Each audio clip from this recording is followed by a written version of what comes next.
Hello दोस्तों, एक बार फिर से स्वागत है आपका आरंभ स्टडी पॉइंट में। आज हम पढ़ेंगे पॉलिटी 6 क्लास का यह छठा अध्याय है, गांव का प्रशासन।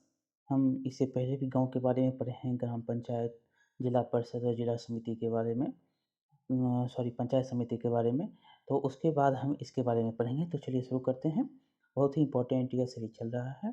लिखा गया है कि भारत में 6 लाख से अधिक गाँव हैं। कितने? तो 6 लाख से भी अधिक हैं। उनकी पानी, बिजली, सड़क आदि की ज़रूरतों को पूरा करना कोई आसान काम नहीं है। इसके अलावा ज़मीन के दस्तावेज़ों का रख-रखाव करना करना पड़ता है और आपसी विवादों को भी निपटाने की ज़रूरत पड़ती है। इन सब की व्यवस्था के लिए गाँव का प्रशासनिक ढाँचा होता है। इसके लिए सभी के लिए इस प्रशासनिक गाँव का ढाँचा होता है, जो इसका जो है निपटान करता है। निपटाना जो भी काम होता है वो काम करता है। इस पाठ में हम 2 ग्रामीण प्रशासनिक अधिकारियों के काम के बारे में थोड़ी-सी विस्तार से पढ़ेंगे। देखिए, लिखा गया है गाँव में झगड़ा। मोहन एक किसान है। उसके परिवार के पास थोड़ी-सी खेती और ज़मीन है जिस पर वह कई सालों से खेती कर रहा है। उसके खेत से लगा हुआ ही रघु का खेत है। दोनों के खेत एक छोटी-सी मेड़ से अलग होती। एक छोटा-सा, जैसे ये गाँव है तो ये खेत है, तो एक मेड़ ये हो गया, इसका रघु का हो गया, और ये जो खेत है ये मोहन का हो गया। इसी प्रकार जो है बँटा होता है। एक सुबह सुबह ने देखा कि रघु ने मेड़ को थोड़ा आगे बढ़ा दिया था। ऐसा करके उसने मोहन की कुछ जमीन अपने खेत में मिला ली और अपने खेत का आकार बढ़ा लिया।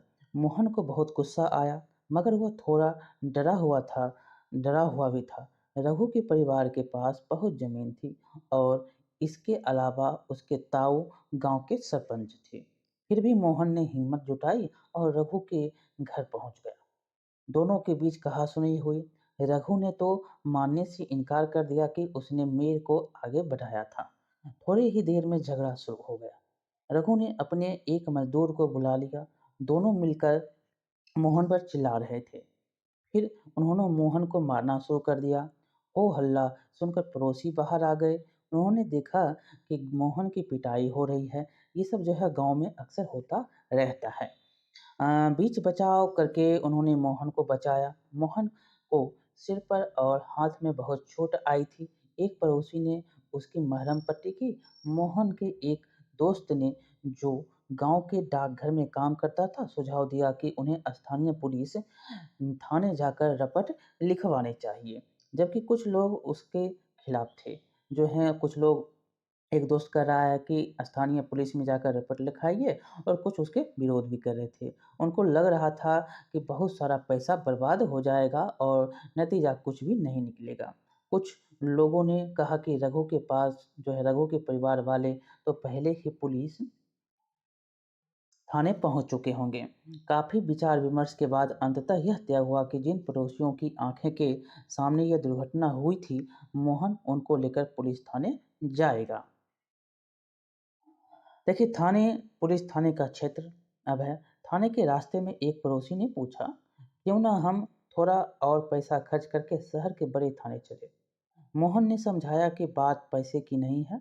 हम इसी थाने में अपना मामला दर्ज करवा सकते हैं, क्योंकि हमारा गांव इसी के कार्य क्षेत्र में आता है। जिस कार्य क्षेत्र में आपका जो पुलिस है, पुलिस का क्षेत्र है, उसी क्षेत्र में आप उस रपट लिखवा सकते हैं। देखिए, यहाँ पर कुछ क्वेश्चन हैं कि अगर आपके घर में चोरी हो जाती है तो आप किस थाने में जाकर अपनी शिकायत दर्ज करवाते हैं? जो आपके नज़दीक, जो आपके क्षेत्र में पड़ता है उसको उस पे जाते हैं। वहाँ हम जाकर रपट लिखवाते हैं, शिकायत करवाते हैं। मोहन और रघु के बीच किस बात को लेकर विवाद था? तो खेत के आरी के जो खेत का आयर होता है, जिसको देहात में बोलते हैं, जो इसे मेड़ इसको बोलते हैं, तो मेड़ के लिए लड़ाई हो रहा था, झगड़ा हो रहा था। मोहन को रघु से झगड़ा करने में डर क्यों लग रहा था? क्योंकि वो उसके जो है क्या हैं, सरपंच हैं, वो बड़ा आदमी है, ज़मींदार है। कुछ लोगों ने कहा कि मोहन की पुलिस थाने में मामला दर्ज करवाना चाहिए, जबकि कुछ ने ऐसा करने से क्यों मना किया? क्योंकि पैसे बहुत ज़्यादा लगते हैं और कुछ होगा या नहीं होगा इसका कोई भी फिक्स नहीं है। लोगों ने अपनी राय में क्या तर्क दिए, तो ये आपको हमने अभी बताया है। आगे है कि यहाँ पर जो है कुछ दिया गया है पॉइंट, ये क्वेश्चन जो है आपसे पूछे भी जाते हैं। पॉइंट है कि हर पुलिस थाने का एक कार्य क्षेत्र होता है, जो उस क्षेत्र में आता है उसके बारे में यहाँ पर दिखाया गया है कि एक कार्य क्षेत्र था जो उसके नियंत्रण में रहता है। लोग उस क्षेत्र में हुए चोरी, दुर्घटना, मारपीट, झगड़े आदि की रपट उसी थाने में लिखवा सकते हैं। यहाँ वहाँ के थानेदार भी की ज़िम्मेदारी होती है, और यह जो है वहाँ के थानेदार की ज़िम्मेदारी होती है कि वह लोगों से घटना के बारे में पूछताछ करे और जाँच-पड़ताल करे और अपने क्षेत्र के अंदर के मामले की कार्रवाई करे। जो वहाँ की कार्रवाई होगी वो उस पे करेंगे। अगर पुलिस थाने में होने वाला काम। जब सब लोग पुलिस थाने पहुँचे तो मोहन थानेदार के पास गया और उसे पूरा मामला बताया। उसने यह भी बताया कि वह अपनी शिकायत लिखित रूप में देना चाहता है। थानेदार ने बड़ी बेरुखी से कहा कि उसके पास छोटी-छोटी शिकायतों की जांच पड़ताल का समय नहीं है। मोहन ने अपने घाव भी दिखाए, लेकिन थानेदार पर कोई असर नहीं हुआ। मोहन हैरान था कि उसकी शिकायत आखिर दर्ज क्यों नहीं की जा रही थी। मोहन बाहर गया और अपने पड़ोसियों को बुलाकर अंदर ले आया। पड़ोसियों ने थानेदार को समझाया कि मोहन को उनकी आंखों के सामने पीटा गया है। अगर वे उसे न बचाते तो उससे बहुत ही गंभीर चोट आती। उन्होंने मामला दर्ज करने पर जोर दिया। अंततः थानेदार राजी हो गया। उसने मोहन को अपनी शिकायत लिखकर देने को कहा। थानेदार ने वायदा किया कि अगले दिन वह हवलदार घटना की जांच पड़ताल के लिए उनके यहाँ पहुंचेगा। देखिए यहाँ पर कुछ पॉइंट हैं कि पुलिस थाने में जो भी हुआ उसे एक नाटक के रूप में दिखाने के लिए कहता है। फिर यह बताइए कि मोहन थानेदार या पड़ोसियों की भूमिका निभाते हुए आपको कैसा लगा? क्या थानेदार इस स्थिति को किसी अन्य तरीके से संभाल सकता था? तो जो है ये नाटक के अनुरूप आप दर्शाएंगे, और इसको संभालने की बात है तो उसको संभाला जा सकता था। उसकी शिकायतों को वह पहले ही लिख लेता और जो है वार्तालाप से, बिना शिकायत के दर्ज किए हुए वार्तालाप से ये काम सुलझा सकता है। अब आगे है राजस्व विभाग का काम। आपने पढ़ा कि मोहन और रघु में खेत की मेड़ को लेकर जबरदस्त लड़ाई हुई।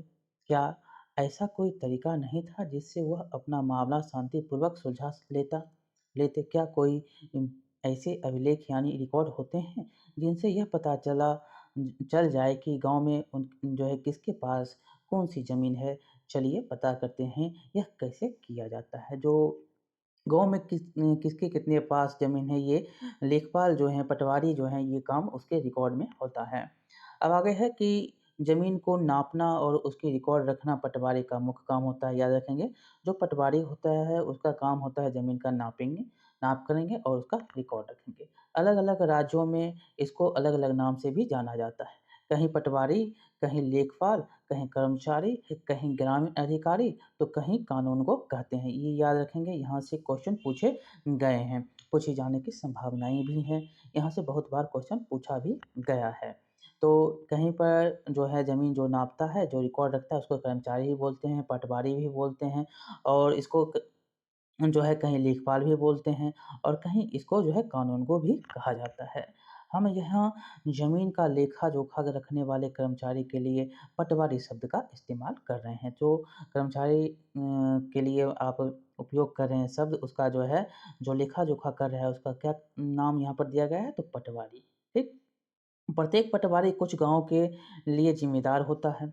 अगले पृष्ठ पर दिए गए नक्शे और उसके अनुसार जो हैं बने खसरे, हाथी खसरे जो होते हैं, नक्शे और उसके अनुसार बने खसरे यानी रजिस्टर के विवरण को देखेंगे। यह पटवारी द्वारा रखा गया गाँव के लोगों की ज़मीन के रिकॉर्ड का एक हिस्सा है। आमतौर पर पटवारियों के पास खेत नापने के लिए अलग-अलग तरीके होते हैं। कई जगहों पर वह एक लंबी लोहे की जंजीर का इस्तेमाल करता है। इसे जबीर कहते हैं। ये जो है जिससे नापा जाता है, एक लोहे की जंजीर होती है, उसको हम जबीर कहते हैं। जरीब कहते हैं। इसको हम क्या बोलते हैं? जरीब कहते हैं। ये क्वेश्चन पूछे गए हैं। ऊपर दी गई कहानी में पटवारी और मोहन और रघु के बारे में खेतों को नापकर यह देख सकता था कि वह गांव के नक्शे से मेल खाता है कि नहीं। अगर वह नक्शे से नहीं मेल खाता है तो पता चल जाता कि मेल किसका जो है कर खेत की सीमा बदल दी गई है। मेड़ को खिसकाकर खेत की सीमा बदल दी गई है।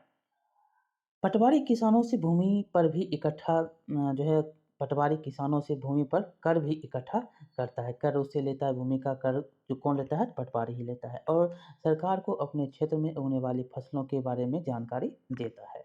यह काम अपने रिकॉर्डों के आधार पर करता है, इसीलिए ज़रूरी है कि वह उनको समय समय पर दुरुस्त करता रहे। किसान कई बार फसल बदल देते हैं और कुछ और उगाने लगते हैं। यहाँ पर देखिए कुछ बताया गया है कि अगर आप ग्रामीण क्षेत्र में रहते हैं तो पता करने के लिए कहता है, और आपके जो है क्षेत्र में पटवारी कितने गाँव के लिए ज़मीन का अभिलेख रखता है, इसके बारे में आप संपर्क कर सकते हैं।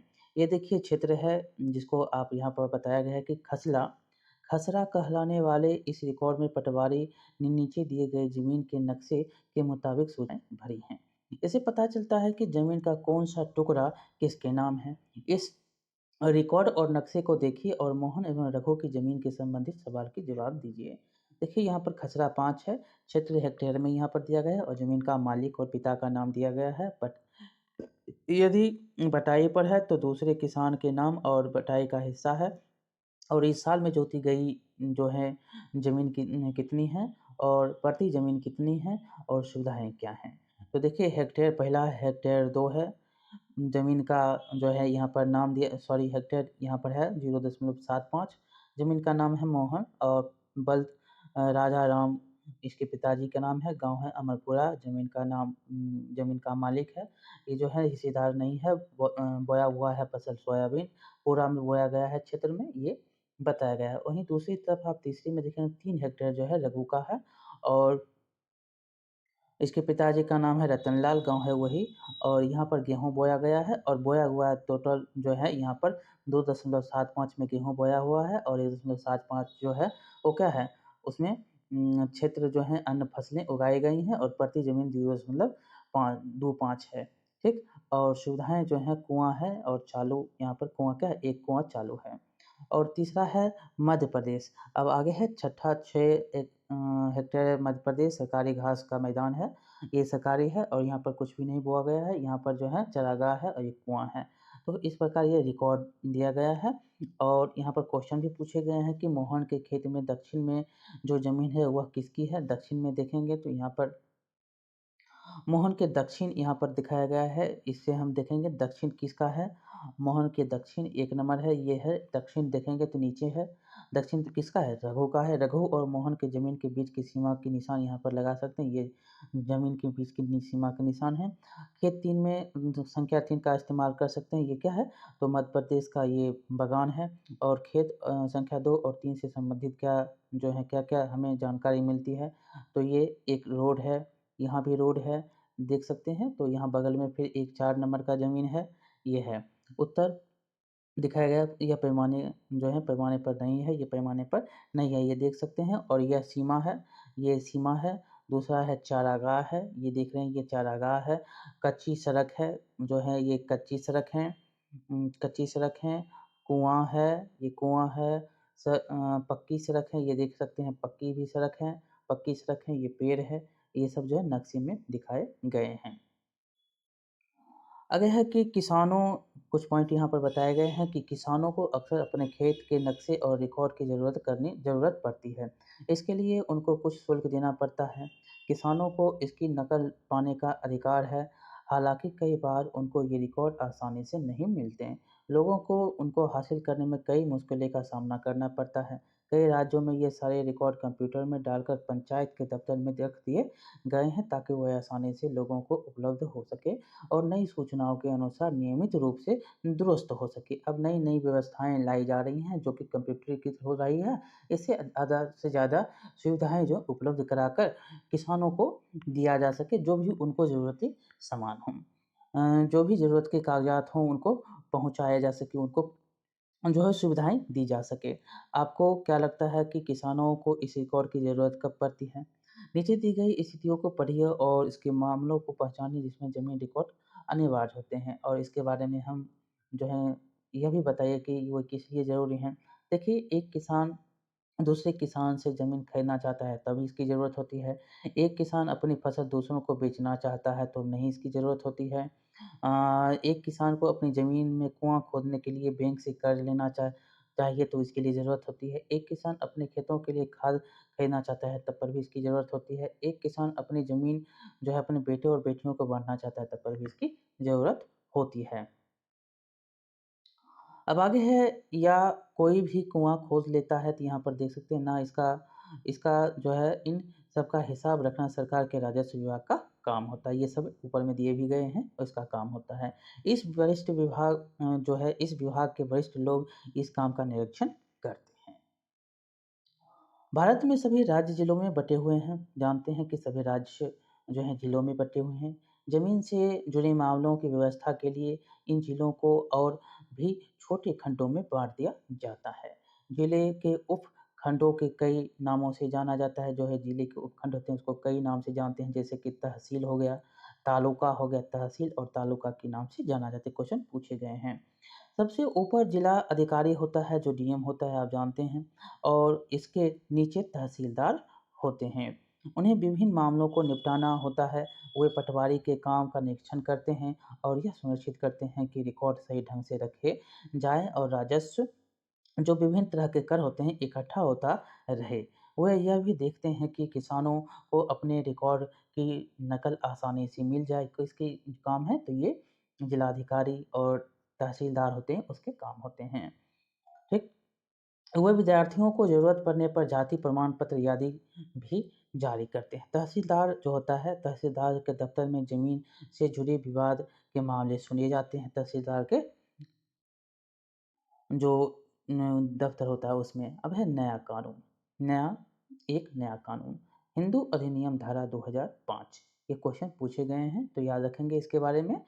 ये कानून है जो है हिंदू अधिनियम धारा 2005। जब हम उन किसानों के बारे में सोचते हैं जिनके पास ज़मीन तो है तो आमतौर पर हमारे ध्यान में पुरुष होते हैं।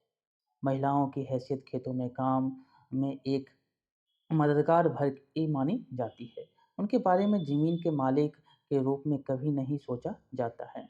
अभी तक कई राज्यों में हिंदू औरतों को की परिवार की ज़मीन में हिस्सा नहीं मिलता था। पिता की मृत्यु के बाद ज़मीन बेटों में बाँट दी जाती थी। हाल ही में यह कानून बदल गया है। नए कानून में के मुताबिक जो है हिंदू परिवारों में बेटों-बेटियों और उनकी माँ को ज़मीन में बराबर हिस्सा मिलता है। यह कानून सभी राज्यों और केंद्र शासित प्रदेशों में भी लागू है। इस कानून से बड़ी संख्या में औरतों को फायदा होगा। उदाहरण के लिए सुधा एक खेतिहर परिवार की सबसे बड़ी बेटी है। वह शादीशुदा है और गाँव पास के गाँव में रहती है और अपने पिता की मृत्यु के बाद सुधा अक्सर खेती के काम में माँ का हाथ आती है बटाने आती है। उसकी माँ ने पटवारी से कहा कि जमीन पर अब बेटे के साथ साथ उसका और दोनों बेटियों का भी नाम रिकॉर्ड में आ जाए। तो सुधा की माँ बड़े आत्मविश्वास के साथ छोटे बेटे और बेटी की मदद से खेती का काम संभालती है और सुधा भी इसी निश्चितता से में जा रही है कि ज़रूरत पड़ने पर वह अपने हिस्से की ज़मीन से काम चला सकती है। तो ये जो है ये एक उदाहरण दिए गए हैं कि जो कानून 2005 में लाए गए हैं उसके अनुसार बेटी को भी अब हिस्से दिए जाते हैं। एक यहाँ पर आपको स्रोत के रूप में एक कविता की जो है रूप में दिया गया है कि विरासत में मिला यह घर पापा को अपने पिता से, यही घर मिलेगा मेरे भैया को मेरे पिता से, पर मैं और मेरी माँ हमारा क्या। बता दिया गया है मुझे पिता के घर में हिस्से की बात औरतें नहीं किया करती, लेकिन मुझे चाहिए एक घर अपना, बिल्कुल मेरा अपना, नहीं चाहिए दहेज में रेशम और सोना। ये जो है एक कविता के रूप में एक बिटिया की जो चाह है यहाँ पर दर्शाई गई है। बहुत ही जो है एक मार्मिक कविता के रूप में ये दर्शाया गया है जो आपको बताया गया है कि बेटी की चाह क्या है। बेटी भी कुछ चाह रही है। बेटी को जो है पूर्वजों से मिलता आ रहा है वो भी हमें चाहिए। तो ये स्रोत जो है reflections on my family Anjali Monteiro 30 में लिखी गई एक कविताएं हैं। आगे है अन्य सार्वजनिक सेवाएं, एक सर्वेक्षण। इस पाठ में हमने सरकार के कुछ प्रशासनिक कार्यों के बारे में पढ़ा। खासकर ग्रामीण क्षेत्र के संदर्भ में पहला उदाहरण कानून व्यवस्था बनाए रखने के बारे में था और दूसरा जमीन के अभिलेखों की व्यवस्था के बारे में। पहले मामले में हमने पुलिस की भूमिका का परीक्षण किया और दूसरे में पटवारी की भूमिका। इनके काम का विभाग के अन्य लोगों का द्वारा निरीक्षण किया जाता है, जैसे पुलिस अधीक्षक और तहसीलदार। हमने यह भी देखा कि लोग कैसे इन सुविधाओं का इस्तेमाल करते हैं और उन्हें किस तरह की सुविधाएं जो है किस तरह की समस्याएं आती है। इन सेवाओं का उपयोग कानूनों के अनुसार होना चाहिए। आपने संभवतः सरकार के अन्य विभागों द्वारा दी जा रही सार्वजनिक सेवाओं को देखा होगा। अपने गांव या क्षेत्र में दी जा रही सार्वजनिक सेवाओं की एक सूची बनाइए। दूध उत्पादन समिति, राशन की दुकान, बैंक, पुलिस थाना, बीज और खाद के लिए कृषक समिति, डाक बंगला, आंगनबाड़ी, बालवाड़ी, सरकारी स्कूल, प्राथमिक स्वास्थ्य केंद्र, अस्पताल आदि। तीन सार्वजनिक सेवाओं की जानकारी इकट्ठी कीजिए और अपनी अध्यापिका के साथ इसके साथ चर्चा कर सकते हैं, कैसे इसको सुधार किया जा सकता है, उदाहरण के साथ आप बता सकते हैं। यहाँ पर देख सकते हैं जो हैं सभी सार्वजनिक सभा हैं, राशन की दुकान है, स्वास्थ्य केंद्र हैं और उत्पादन समिति, दूध उत्पादन समिति है। यहाँ पर क्या-क्या मिल रही है इसके बारे में, ज़रूरत की जो है सामान मिलते हैं इसके बारे में यहाँ पर बताना है। तो बहुत ही इम्पोर्टेंट यहाँ पर से क्वेश्चन जो है पूछे जाएंगे। आपको तहसीलदार के लिए पूछा जा सकता है, आपसे यहाँ से पुलिस की भूमिकाओं के बारे में पूछा जा सकता है, पटवारी की क्या भूमिका उसके बारे में पूछा जा सकता है। तो बहुत बहुत धन्यवाद। ये कैसा चैप्टर लगा आप बताएंगे, लाइक करेंगे, शेयर करेंगे और सब्सक्राइब करना नहीं भूलेंगे। मिलते हैं अगले वीडियो में। बहुत बहुत धन्यवाद।